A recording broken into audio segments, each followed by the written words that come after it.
Vesu canal road capital ગ્રીનની બાજુમાં શ્વેતાંબર મૂર્તિ પૂજક તપાગચ્છ જૈન સંઘ હોલમાં મહિના અગાઉ યોજાયેલા ધાર્મિક કાર્યક્રમમાં હાજર મહિલાઓની ભીડનો લાભ લઈ 6 મહિલાની ₹6,97,000ની સોનાની ચેન તોડી ફરાર 3 મહિલાની અલથાણ પોલીસે સીસીટીવી ફૂટેજના આધારે શોધખોળ હાથ ધરી હતી.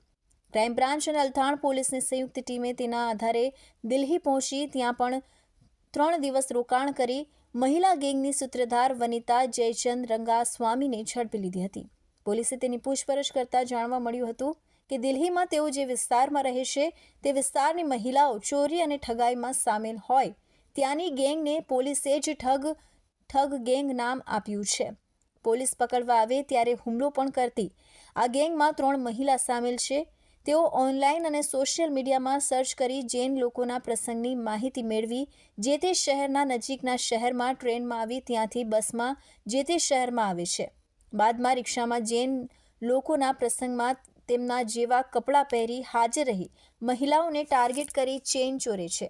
વનિતા અગાઉ અમદાવાદ અને ભુજમાં પણ 3 ગુનામાં ઝડપાઈ છે.